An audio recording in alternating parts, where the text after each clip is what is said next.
everyone. This is Revolution Talk. My name is Zeta Ceti. We are here live at MJUnpacked 2023 in New York City, day 2. And I'm so happy to have this guest here today. This is Jeanne Sullivan, co-founder of Arcview Ventures. How are you doing, Jeanne?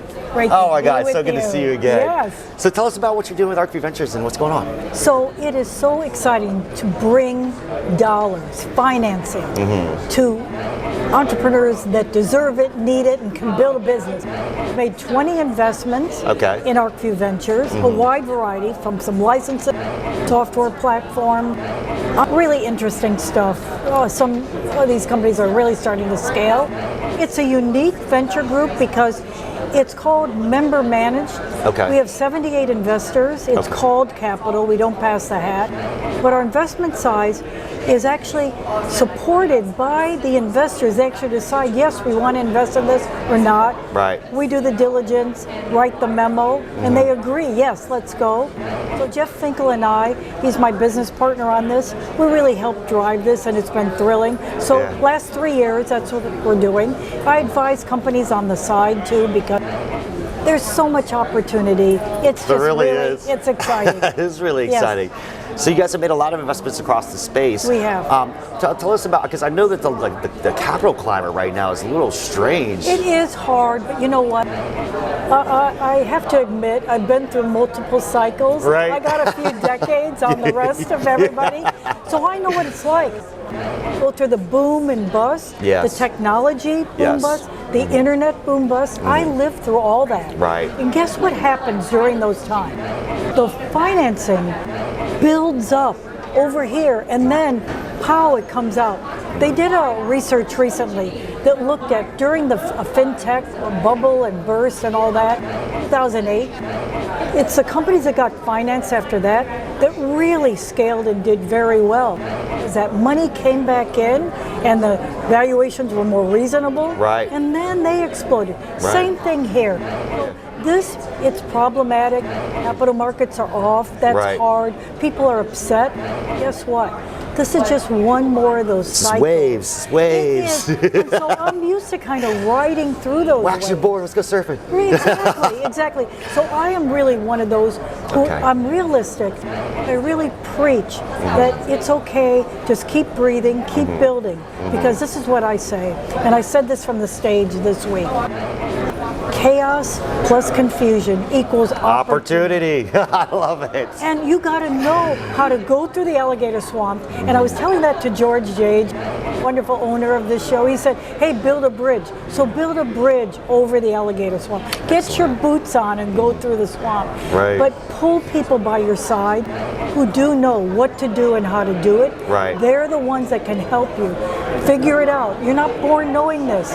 You've got to be able to figure it out in order to do it. Absolutely. And I preach that, and I love showing people how to stay out of the same ditch I've seen others, including myself, slide into. So if you can do that, you can win during rough times. I'll tell you something. Many people here, investors, told me this is a great time to invest because things are off. Warren Buffett says that. Invest when people aren't. Exactly. So I agree with you 100% on that because the cannabis issue, you got to forge a path, right? Absolutely about forging a path. It's all a bit about forging a path. Finding the gaps, figuring out what people need that you can bring to the table.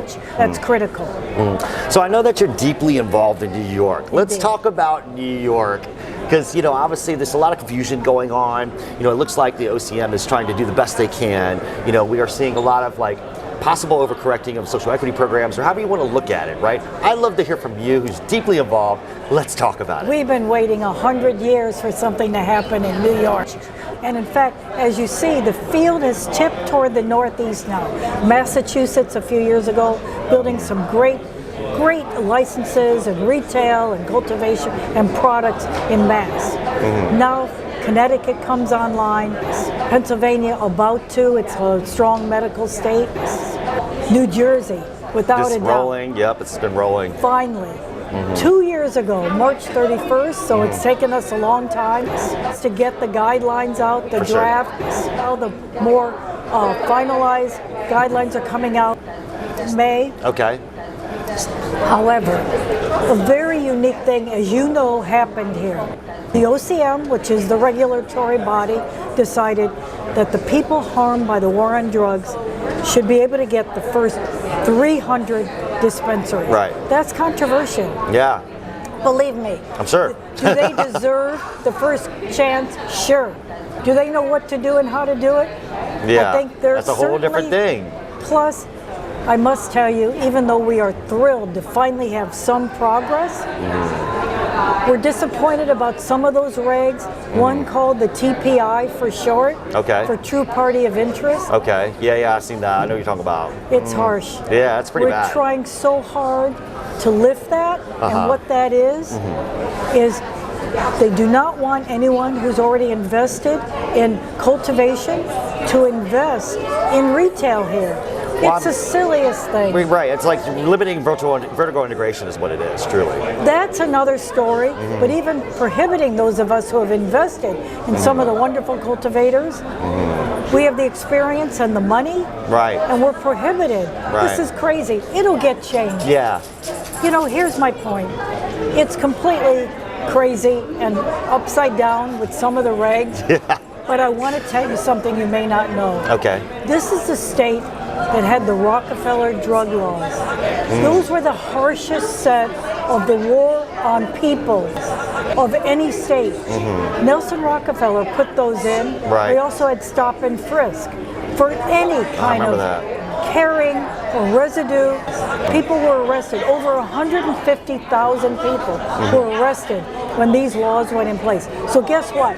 Even though we've got some crazy rules and regs, we have progress here. And this craziness will settle down because what you may know as a former Californian, maybe you don't know, New York will be the center of excellence and the center of the world on cannabis. Well, it already is in many other things too. It is, and we're the statute, in our statute, two things happened that no other state statute has. Number one, it made smoking cannabis legal anywhere cigarettes could be smoked. I've seen that, yeah. That's important. That's great. It is great.